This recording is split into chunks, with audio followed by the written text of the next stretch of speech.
저는 세종대학교의 호사카 유지라고 합니다. 아직 일본 이름을 그대로 쓰고 있는데요. 지금 소개받았듯이 2003년에 한국 사람이 되었고 일본 국적은 없어요.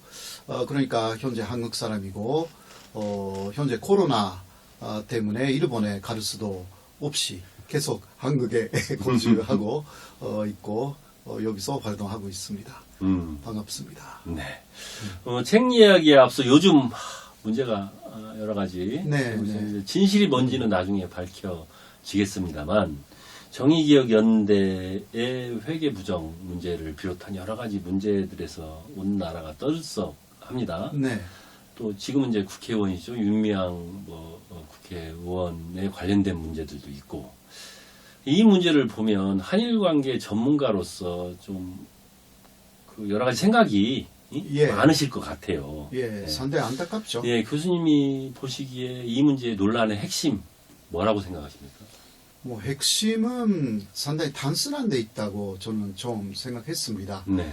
그러니까 이현수 할머니하고 윤미향 지금 국회의원 사이에 그 소통이 굉장히 부족했다. 소통이 부족했다. 예, 라는 면에 그런 데서 오는 오해 같은 것이 그에 있었던 것이 아닌가 그렇게 생각되고요. 네. 그 다음에 많이 밝혀진 그 정의원의 여러 가지 의혹라는 것은 또 이거 별개 문제라고 저는 생각하고 있고요. 네.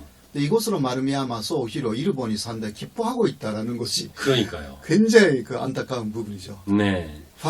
화살이 일본으로 계속하고 있었는데 갑자기 일본에 간 화살이 한국 안에서 지금 왔다 갔다 하고 있어가지고 예, 그래서 일본이 특히 아베 총리는 상당히 고무되고 있다고 합니다. 네, 일본이 어떻게 보면 상당히 아킬레스건인데, 그렇죠. 아킬레스건을 거는 한국의 시민단체가 이런 의혹에 휩싸이니까 그러니까요. 일본으로서는 상당히 어떤 빌미를 잡은 거 아닌가 하는 생각이 예, 들거든요. 계속 그 작업을 지금 하고 있습니다. 네, 일본 쪽에서. 계속 작업을 하고 있는데 우리가 빌미를 제공해 준 꼴이 됐어요. 네. 사실 어찌 보면 정의연 같은 경우는 수요시나 평화상 건립, 또 생존자 지원 등 여러 가지 일들을 많이 했지 않습니까? 그렇죠.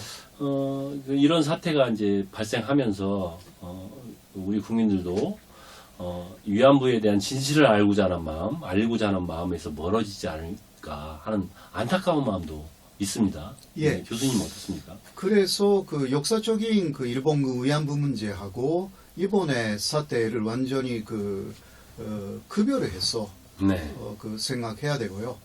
역사적인 일본군 위안부 문제라는 것은 역사의 사실로 존재하는 것이고요. 네. 정의원은 그것을 뭐라 할까 세계적인 수준에서 인식을 시킨 그 단체입니다. 네, 그러나 그 단체가 지금 문제가 생겼다 하더라도요. 역사적인 일본군 위안부 문제라는 것은 실제이기 때문에 네. 그 부분에 대해서는 올바른 인식을 사실상 오히려 이런 사건을 계기로 또 한국 국민 모두가 올바른 인식을 가져야만이 또 일본에 대해서도 할 말이 계속 나올 수가 있다. 네. 그렇게 생각합니다. 네. 결국은 그 시민단체 내부의 운영의 문제와 역사적 진실은 구별해서 봐야 된다. 이 말씀을. 네, 그런 거죠. 네, 하시는 건데, 아까 빌미를 잡았다고 했지 않습니까? 네. 그렇다 보니까, 일본은 그렇다 쳐요.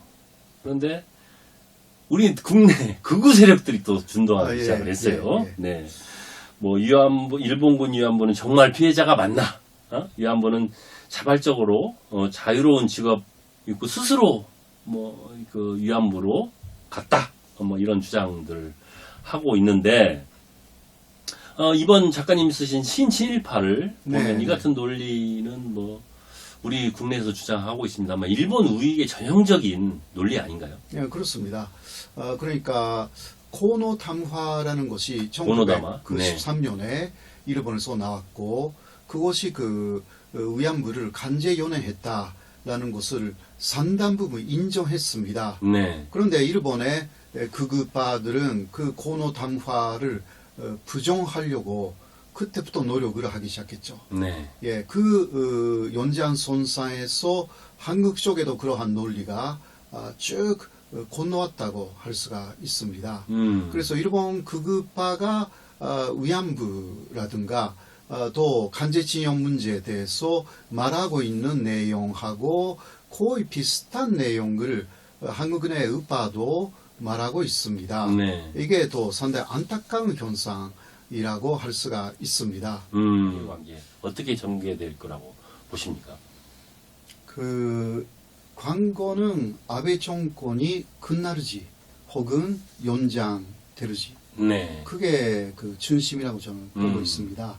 근데 현재의 흐름으로는 아베 정권은 8월 말에 끝날 것 같은 네. 소식들이 많이 있습니다. 네, 8월 말에. 예. 네. 네, 그러나 아베 정권에는 여러 가지 그것을 연장시키려고 하는 그 장모들이 좀 있어요. 네, 그 사람들이 어떤 시나리오를 지금 만들고 있는지 그게 좀 궁금하거든요. 네. 사실 강제징용 문제 관련해서 한국에서 일본 기업의 한국은행 자산을 현금화 할 수가 있지 않습니까? 네. 네, 그렇게 되면 오히려 아베 정권으로서는 호재가 될 수가 있어요. 한국에 그렇게 해왔기 때문에 한국에 대해서 보복하자. 라는 것은 아베 정권이 잘 할 수 있는 네. 내용이거든요. 그러면 또 교만적인 일본인들의 전소에도 불을 뭐라고 할까 지펴가지고 네. 다시 아베 정권의 지지율이 올라갈 수가 있습니다. 네, 그리고 한일 관계는 굉장히 안 좋은 상황으로 가죠. 예. 그러나 그게 인권 문제이기 때문에요. 지금 100세 넘으시는 분들이 좀 있기 때문에 네. 빨리 현금화해야 되는 입장이 있습니다. 한국의 입장으로는. 예. 그러니까 미뤄질 수가 없어요. 이것은요. 네, 이것은 해야 하는 현재로서는 상황입니다. 다른 지금 대안이 없기 때문에. 네. 네, 자 그렇게 해서 또 여러 가지 일본에서는 보복 조치를 시작할 거예요. 예. 그런데 일본은 그 보복 조치를 하면 한국을 부실 수가 있다고 생각하는데, 네, 사실 그게 아닐 수가 있는 것입니다. 네. 지금 한국이 굉장히 강한 나라가 예. 되었기 때문에요. 지난 7월 같은 생각으로 다시 해도 7월에 수출 규제를 했을 때 결과적으로 국산화라든가 그런 것으로 한국이 이겼거든요. 네. 다시 이길 수가 있습니다. 그러니까 이번에 현금화 조치 하르지 안 하르지 그래도 지금 조익기에 들어갔다라고 좀 뉴스가 나왔습니다. 네. 그러니까 하면 아베 정권의 운명이 오히려 결정된다. 연장되르지 혹은 실패해서 아주 크게 실패해서 일본의 우파 정권이 붕괴되는 네. 그런 식으로 가르지. 우리는 어차피 가야 되는 길이기 때문에요. 네. 한국은 이거 조금 봐야 되는 것 같습니다. 네. 네. 바람직한 한일 관계를 위해서라도 8월 달에 꼭 아베 정권이 붕괴되기를 바라고 보면 지금 우리가 일본의 압력, 수출 규제는 어떤 압력에도 굴하지 않았거든요. 그렇죠. 네, 한국의 기업들 신속하게 대응을 했고 네. 국산화했고 대응 방법을 찾아냈어요. 맞습니다. 미국의 압력에도 지금 굴하지 않고 있어요. 그렇죠. 그러면서 한국이 옛날하고 많이 달라졌다는 걸 많이 느낍니다. 네. 네? 그리고 G7에 이제 초대를 들어와달라는. 받는, 들어와달라는 예. 네, 그런 입장인데, 그런 면에서는 상당히 긍지를 느끼거든요. 옛날 네, 같으면 상당히 그런 사태가 오면 상당히 당황했을 겁니다. 아마 정권 네, 차원에서도. 그렇죠. 그렇죠.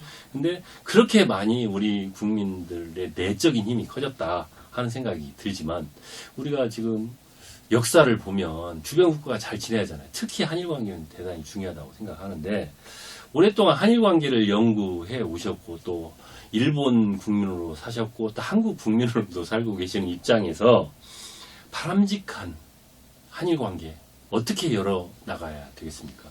그거는 일본의 입장도 중요하지만 네. 한국의 입장을 먼저 중심으로 말씀드리면 예. 지금 말씀하신 대로 그러하지 않는 외교 그리고 이선적인 외교 이게 대단히 중요합니다. 이성적 외교. 예, 네. 예, 일본의 극우파 정권이 원하는 것은 굴복하는 한국입니다. 네. 네. 그러니까 한국은 그 마지막은 굴복할 것이다 라는 전제하에 움직이고 있는 게 현재 일본의 극우파입니다. 네. 그렇기 때문에 절대 그러하지 않고 그러나 이선적으로 움직이는 한국은 오히려 세계의 가르침을 받을 것이고요. 네. 그리고 또 하나 중요한 것은 지금은 그 개입 방역으로 세계 진창을 받고 있지 않습니까? 네. 코로나 대책. 네. 앞으로도 K방역. 예, 네. 개입 방역. 그 코로나 문제로 한국이 세계를 주도할 수 있어야 합니다. 네.